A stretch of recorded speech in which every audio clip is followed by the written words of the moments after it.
Assalamualaikum warahmatullahi wabarakatuh. Perkenalkan, nama saya Muhammad Labib Maulana Zidni dengan NIM 53020210030. Di sini saya akan mengerjakan tugas UAS dari mata kuliah Pancasila dengan Ibu dosen Ibu Goida, yang bertema yaitu implementasi nilai-nilai Pancasila. Pancasila merupakan landasan yang sudah pasti mendalam begitu kuat dan merupakan ideologi di dalam kegiatan berkehidupan bermasyarakat Indonesia yang menjadikan Pancasila sebagai pedoman khususnya dalam jalinan sesama manusia yang dimiliki berbagai macam suku, ras, agama. Dengan demikian Pancasila dapat menjadi landasan baik itu moral maupun norma, juga sebagai pemersatu bangsa Indonesia dan menjadi sumber landasan dalam berkehidupan bermasyarakat, berbangsa dan bernegara. Pada saat jauh sebelum berkembangnya teknologi masuk ke dalam revolusi industri 4.0 di Indonesia, Pancasila berkembang dengan situasi dunia dalam berbagai macam konflik ideologi. Pada saat tersebut, keadaan politik serta keamanan bangsa jauh dari kedamaian dan kultur Indonesia mulai sudah mengalami kelunturan yang disebabkan oleh penjajah di luar. Istilah Pancasila sudah dikenal sejak zaman sebelum kemerdekaan dahulu sampai saat ini Indonesia telah merdeka. Maka dari itu Pancasila memiliki nilai-nilai silanya yang sudah dilaksanakan di kehidupan dahulu. Meskipun sebelum Pancasila disahkan sebagai konkret, Pancasila merupakan sebuah landasan dasar untuk semua hal yang menjadi pemersatu bangsa dan yang dimiliki oleh keberagaman suku, ras, dan agama. Pancasila merupakan sendi utama di dalam pembukaan Undang-Undang 1945. Lebih tepatnya di alinea 4 yang tertulis: pertama, ketuhanan yang Maha Esa; kedua, kemanusiaan yang adil dan beradab; persatuan Indonesia; kemudian keadilan sosial bagi seluruh rakyat Indonesia. Di dalam Pancasila ada nilai. Dalam ideologi Pancasila yang pertama ada nilai dasar. Nilai dasar sudah tumbuh dengan baik dimulai dari perjuangan bangsa Indonesia yang meraih kemerdekaan di masyarakat Indonesia dahulu dengan banyak mempunyai cita-cita di dalam Pancasila yang bersifat hakiki. Nilai-nilai ini bersifat konteks yang dapat menyesuaikan tuntutan suatu zaman. Oleh karena itu, sejak dini perlu dilakukan upaya pembinaan sikap diri yang berlandaskan Pancasila. Lingkungan ramah dan sekolah wajib menjadi pendukung sikap membina Pancasila. Lingkungan ramah, rumah, dan sekolah, hal-hal kecil yang bisa dilakukan dengan mudah, menjadi terbiasa dengan perasaan membantu orang lain dan menyapa saat bertemu orang lain. Dengan sikap ini, kesadaran sosial tentunya akan menjadi lebih jelas. Kemudian kita beribadah dengan rajin. Kita harus berpikir hidup kita pendek jika kita harus selalu mengingat adanya Tuhan, dan masih banyak lagi sebagaimana sebagiannya yang kita dapat lakukan sejak dini. Generasi milenial merupakan generasi yang mengalami kemajuan teknologi sangat cepat, sehingga generasi milenial sering menginginkan segala hal serba instan dan maupun era globalisasi. Generasi milenial saat ini sangat berada di usia yang produktif, sehingga memiliki peranan penting untuk melanjutkan kehidupan di masa depan bagi berbangsa dan bernegara.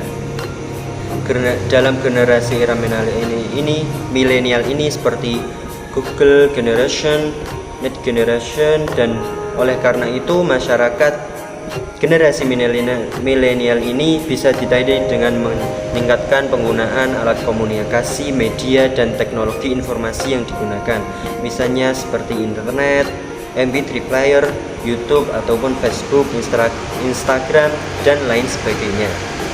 Generasi milenial merupakan inovator karena mereka mencari, belajar, dan bekerja dalam lingkungan inovasi yang sangat mengandalkan teknologi untuk melakukan pertumbuhan di dalam berbagai aspek kehidupannya.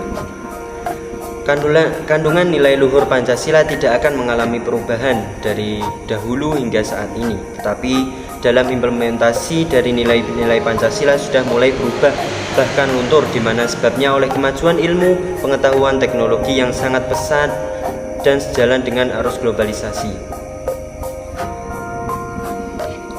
Seperti dan implementasi dalam nilai-nilai Pancasila yang pertama yaitu nilai ketuhanan sebagai sumber etika dan spiritual yang bersifat vertikal, memiliki peranan penting sebagai dasar beretika dalam kehidupan bernegara. Dalam kaitannya, Indonesia bukan merupakan negara sekuler yang memisahkan negara dari negara lain. Dan bisa dilihat contoh-contohnya implementasi yaitu dengan beriman dan bertakwa, yaitu secara sadar, patuh melaksanakan perintah Tuhan.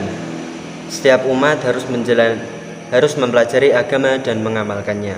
Walaupun berbeda agama, rakyat Indonesia harus dapat bekerja sama dalam bidang sosial, perekonomi, dan keamanan lingkungan, dan tentunya teknologi di generasi milenial ini. Dan juga mengembangkan toleransi agama sejak dini. Yang kedua yaitu nilai kemanusiaan secara umum bersumber dari hukum Tuhan, hukum alam, dan sifat manusia sebagai makhluk sosial sangat penting sebagai dasar dalam etika dalam kehidupan berpolitik dan bernegara dalam pergaulan dunia. Prinsip kebangsaan secara luas mengarah pada persatuan dunia tersebut diwujudkan melalui jalan eksternalisasi dan internalisasi. Dan seperti contoh implementasi yaitu yang sesama manusia tidak boleh saling melecehkan, dan sesama manusia harus memiliki rasa toleran dan juga mau berkorban, menjaga keseimbangan dan gemar kegiatan kemanusiaan dan juga kegiatan teknologi di era milenial ini. Yang ketiga yaitu penerapan nilai-nilai kemanusiaan terlebih dahulu harus tertanam kuat dalam lingkungan pergaulan masyarakat secara mendalam sebelum lebih jauh ingin menjangkau pergaulan dunia. Dalam internalisasi nilai-nilai persatuan kebangsaan ini dengan implementasi yaitu dalam sila ketiga yaitu menempatkan kepentingan negara di atas kepentingan pribadi dan golongan, dan juga mau berkorban demi negara, bekerja keras, dan cinta tanah air. Kemudian yang keempat yaitu nilai ketuhanan, nilai kemanusiaan, nilai persatuan, serta cita-cita kebangsaan itu dapat penerapan harus menjunjung tinggi kedaulatan rakyat dalam semangat permusyawaratan yang dipimpin oleh hikmat kebijakan dalam permusyawaratan perwakilan. Dengan juga implementasi yang aktif dalam bermusyawarah, memberikan hak saran atau tidak memaksakan kehendak lain, dan mempunyai itikat baik dalam melakukan sesuatu. Selanjutnya yaitu yang kelima yaitu nilai ketuhanan, nilai kemanusiaan merupakan nilai dan cita-cita kebangsaan serta demokrasi permusyawaratan dalam pengertian agar dapat mewujudkan keadilan sosial. Di satu sisi, perwujudan keadilan sosial ini harus merefleksikan nilai imperatif etis keempat sila yang lainnya. Di sisi lain, otoritas pengalaman sila-sila yang lain. Seperti implementasi yaitu mengembangkan dan berbuat adil kepada sesama dan tidak merusak. Merupakan bisa disimpulkan berarti milenial merupakan yaitu Pancasila sebagai acuan tolak dalam bersosial bangsa negara harus diajarkan dengan ucapan dan tindakan terhadap generasi-generasi berikutnya dengan metode kesadaran intelektualif, bukan disampaikan dengan bentuk atau konsep pengajaran doktrinal seperti selama ini agar terjiwai dengan baik oleh segenap generasi. Generasi milenial harus dengan bijak dalam memanfaatkan teknologi saat ini. Pemanfaatan teknologi seharusnya didasarkan dengan nilai-nilai Pancasila agar tidak tersesat dalam penggunaan teknologi yang negatif. Cukup sekian dari saya.